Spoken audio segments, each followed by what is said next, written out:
네, 이 단원 지구와 달의 운동 벌써 네 번째 시간인데요. 지금까지는 지구의 자전은 무엇일까? 또 거기에서 자전과 자전축이란 말에 대해서 공부했고, 그다음에 하루 동안 태양과 달의 위치는 어떻게 달라질까? 우리가 보기에 동쪽에서 남쪽을 지나 서쪽으로 지는 것처럼 보인다까지 공부를 했었는데요. 오늘은 과학 30, 31쪽, 실험관찰 14쪽, 낮과 밤이 생기는 까닭은 무엇일까요?에 대해서 공부해 보도록 하겠습니다. 네, 과학 30, 31쪽, 실험 관찰은 14쪽입니다. 그럼 먼저 과학책 30쪽을 보겠습니다. 낮과 밤이 생기는 까닭은 무엇일까요? 낮과 밤. 지난 시간에 선생님이 얘기해 줬지만 낮은 태양이 보일 때, 밤은 태양이 보이지 않을 때를 말합니다. 선생님이 한번 읽어보겠습니다. 낮은 태양이 동쪽에서 떠오를 때부터 서쪽으로 완전히 질 때까지의 시간을 말합니다. 그리고 밤은 태양이 서쪽으로 진 때부터 다시 동쪽에서 떠오르기 전까지의 시간을 말합니다. 이처럼 낮과 밤이 생기는 까닭은 무엇일까요? 탐구활동. 낮과 밤이 생기는 까닭 알아보기. 자, 무엇이 필요할까요? 준비물이 뭐가 있을까요? 자, 먼저 가시 없는 전등이 필요하대요. 그 밑에 사진, 30쪽에 밑에 있는 사진이죠. 그 다음에 자, 30cm 자, 네, 그 다음에 지구의, 그 다음에 관측자 모형이 필요하다고 합니다. 자, 어떻게 하면 좋을까요? 전등으로부터 30cm 떨어진 곳에 지구위를 놓습니다. 아, 이래서 자가 필요한가 보군요. 네, 그 다음에 지구위에서 우리나라를 찾아 그곳에 관측자 모형을 붙입니다. 자, 우리나라를 찾아서 거기다가 관측자 모형, 네, 사람 모양 같은 거 조그만한 걸 붙여놓는 거예요. 그 다음에 세 번째, 전등을 켜고 지구위를 서쪽에서 동쪽, 시계 반대 방향이죠. 이게 더 정확한 표현이에요. 네, 물론 위에서 봤을 때 시계 반대 방향인 겁니다. 북극 쪽에서 봤을 때요. 네, 천천히 돌립니다. 네, 우리나라가 낮일 때와 밤일 때 관측자 모형은 어디에 있는지 관찰해 봅시다. 사실 굉장히 간단한 그런 실험이거든요. 한번 밑에 사진 자료를 보겠습니다. 이렇게 전등을 켜고 거리를 30cm 떨어져서 놓고 전등을 켜고 우리나라에다가 관측자 모형을 붙이고 이렇게 시계 반대 방향으로 돌리는 거예요. 네, 그러면 이 관측자 모형이 이 전등에 이렇게 환하게 비출 때가 있을 거고 또 돌아가면서 이쪽에 어두운 쪽에 있겠죠. 그러니까 이렇게 환할 때를 뭐라고 할 것 같아요? 그렇죠, 낮이라고 하겠죠. 그리고 이렇게 어두운 곳에 있어서 이 빛이 보이지 않을 때를 뭐라고 할 것 같아요? 그렇죠, 그걸 밤이라고 하는 겁니다. 그럼 여기서 이 전등은 실제로 어떤 역할을 하는 걸까요? 아, 그렇죠, 태양의 역할을 하는 거겠죠. 이렇게 지구가 이렇게 한 바퀴 도는 것, 이거를 우리가 지난 시간에 뭐라고 했었죠? 네, 그렇죠, 자전이라고 하는 겁니다. 그 시계의 반대 방향으로 도는 것, 시계 반대 방향. 사실 지구는 서에서 동쪽, 시계 반대 방향으로 돌고 있고, 우리가 보기에는 그래서 태양이 동에서 서로, 물론 동에서 남, 서로 이렇게 떴다가 지는 것처럼 보이는 겁니다. 네, 그러면 여기에서 지금까지 했던 설명, 이것을 영상으로 한 게 있으니까 영상으로 했던 장면을 하나 보겠습니다.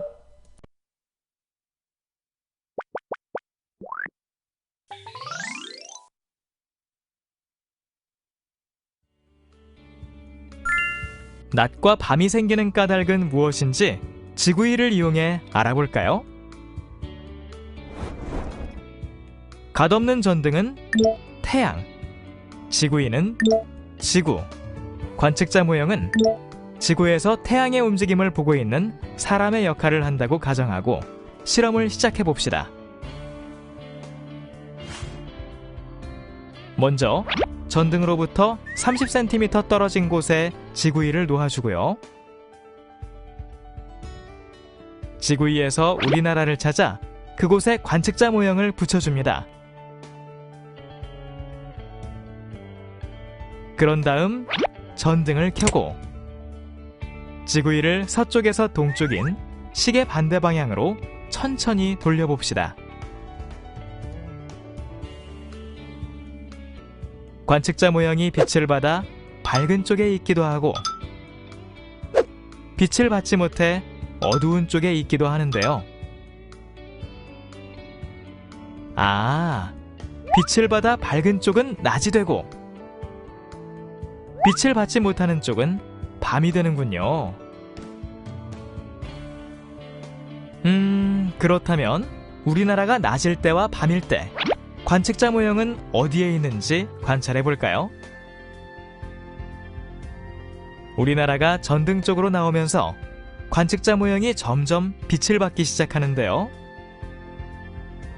우리나라가 낮일 때 관측자 모형의 위치는 빛을 받는 쪽에 있습니다.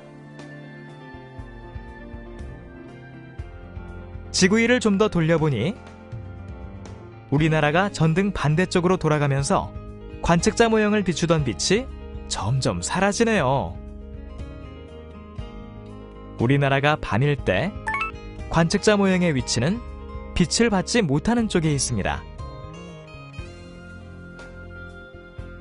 이렇게 지구위가 회전함에 따라 관측자 모형의 위치가 빛을 받는 쪽에 있기도 하고 빛을 받지 못하는 쪽에 있기도 하면서 낮과 밤이 생긴답니다.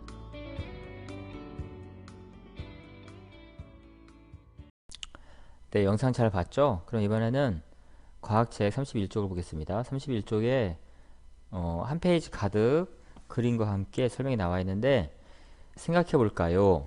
우리나라의 낮과 밤이 하루에 한 번씩 나타나는 까닭은 무엇일까요?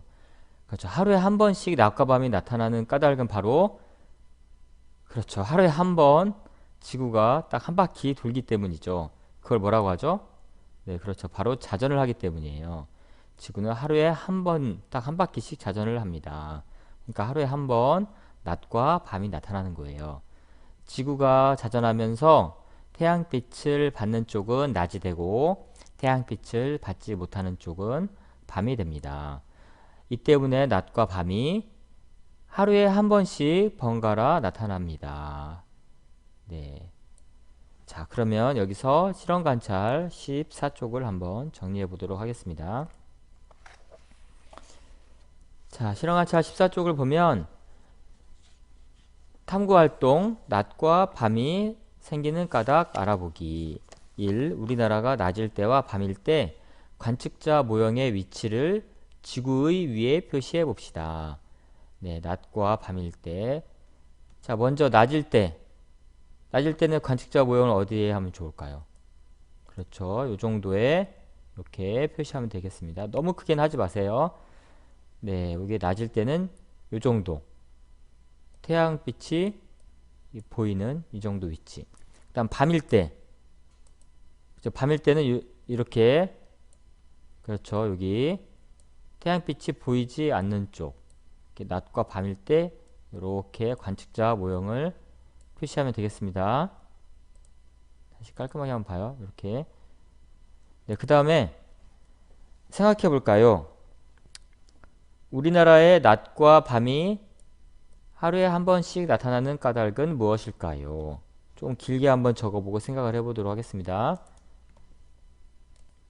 네, 지구에서 태양빛을 받는 쪽은 낮, 태양빛을 받지 못하는 쪽은 밤이 되고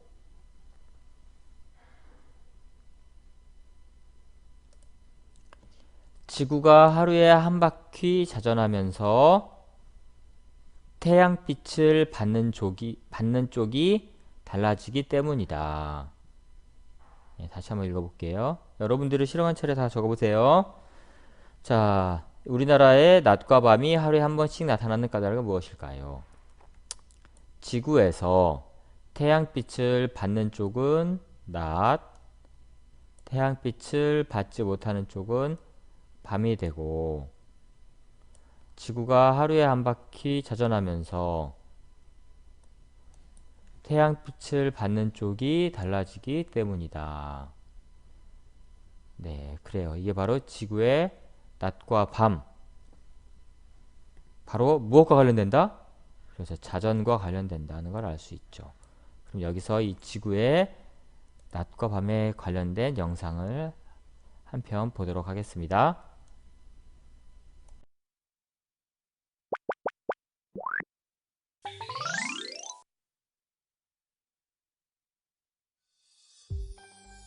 태양이 뜨면 낮이 되고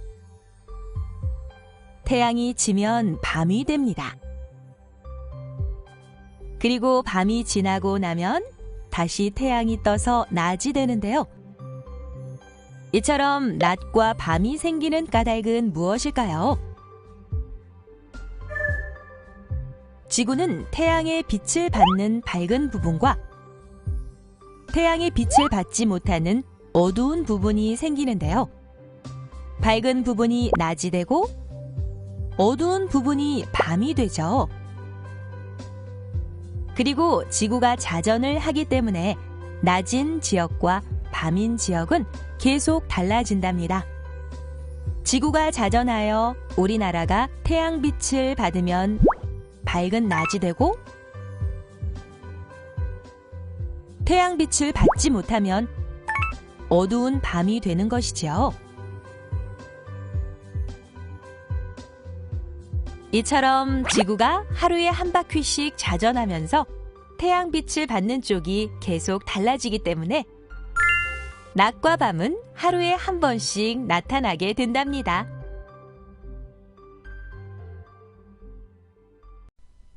네, 지구의 낮과 밤에 대한 영상을 잘 봤죠?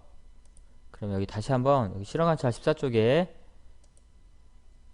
우리나라의 낮과 밤이 하루에 한 번씩 나타나는 까닭에서 가장 중요한 말은 바로 이 말이에요. 여기 표시를 해보도록 합시다. 지구가 하루에 한 바퀴씩 자전하기 때문이에요. 이 별표. 그러니까 낮과 밤, 즉 하루와 관련된 거는 하루, 이 지구의 하루와 관련된 거는 다 자전이에요. 자전. 자전과 관련된 현상들입니다. 자전. 자전축을 중심으로 가상의 축인 자전축을 중심으로 하루에 한 바퀴 도는 것을 바로 자전이라고 하는 건데 하루와 관련된 거는 전부 이 자전과 관련되어 있는 거예요. 근데 만약 한번 이런 생각을 해봤어요. 자전 속도가 사실은 달라지고 있거든요. 지구가 처음 생겼을 때는 굉장히 빠른 자전 속도였다가 사실은 점점 자전 속도가 느려지고 있어요. 근데 이제 가정을 해보는 거예요. 만약에 지구의 자전 속도가 지금보다 2배 빨라진다면 어떤 일이 벌어질 수 있을까? 한번 가상을 해보는 그런 추리, 예상을 한 그런 내용과 관련된 영상이 있으니까 오늘은 이 영상, 가상이에요. 실제 이렇게 될 가능성은 거의 없다고 보면 되겠습니다. 오히려 더 자전 속도가 느려지고 있어요. 정말 조금씩. 하지만 만약 지금보다 자전 속도가 2배 빨라진다면 어떻게 될까에 대한 영상을 보고 이번 시간은 마치도록 하겠습니다.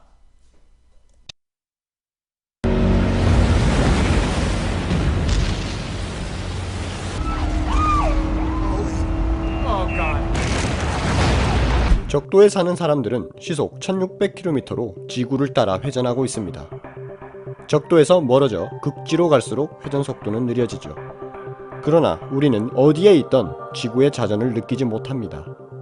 자, 그렇다면 지구의 자전 속도를 2배 빨라지게 만들면 느낄 수 있을까요? 자, 우선 가장 먼저 느껴지는 변화는 두 가지가 있습니다. 체중 감소와 시차 변화가 있죠. 지구가 더 빠르게 자전하면 지구의 중심에서 더 멀어지려는 힘인 원심력이 더 커집니다. 땅 위에 있는 우리도 원심력 때문에 하늘 쪽으로 몸이 들립니다. 물론 중력이 더 세기 때문에 하늘로 날아가진 않겠지만 어느 정도 체중이 감소한 것처럼 느껴질 겁니다. 하루의 밤낮이 바뀌는 이유는 지구가 자전하기 때문입니다. 그래서 지금보다 2배 더 빨리 자전을 하면 당연히 밤낮이 바뀌는 시간도 2배 빨라질 것입니다. 그리고 하루의 길이는 12시간이 되겠죠. 하루 24시간에 적응되어 있는 인간을 포함한 동물과 식물들은 하루빨리 12시간 체계에 적응하던지 아니면 그냥 지금 기준으로 살지를 결정해야겠네요. 자, 그럼 이번엔 이 생명체 단위를 벗어나서 지구적인 단위로 변하는 모습들을 알아보도록 합시다. 자전 속도가 2배 빨라지면 적도에서의 회전 속도는 시속 1600km에서 시속 3200km로 어마어마하게 빨라집니다. 그러나 극지방으로 갈수록 상대적으로 회전 속도의 변화 차이가 크지 않죠. 다르게 말하면 적도에서의 원심력이 극적으로 세진다는 것입니다. 그러다 보니 북극과 남극 주변의 바닷물들은 점점 적도 쪽으로 모이게 되고 결국 히말라야만큼 높은 산을 제외하면 적도 주변의 땅들은 모두 바다에 잠길 것입니다.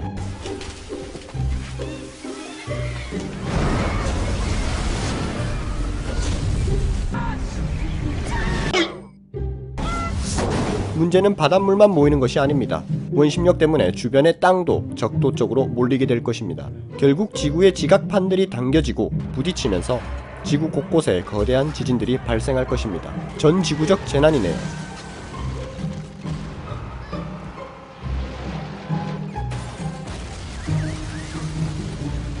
또한 지구가 빠르게 돌면서 내부에 있는 외핵도 빠르게 흐르기 시작하고 자기장의 세기가 변하게 됩니다. GPS 기반 시스템은 먹통이 될 것이고 만약 자기장이 엄청 세진다면 전자기기들 대다수가 먹통이 되겠죠. 지구의 특정 궤도에서 특정 위치에 있는 정지위성도 제대로 사용할 수 없게 됩니다. 왜냐면 정지위성은 지구 자전 속도와 똑같은 속도로 궤도를 돌면서 한 지점에 멈춰서 작동하는데 더 빨라진 자전 속도를 따라 인공위성의 공전 속도를 높이면 인공위성 자체 원심력이 강해져서 궤도를 이탈할 수 있기 때문입니다. 자, 사실 지구가 처음 생겨났을 때는 지구는 엄청난 속도로 자전을 했습니다.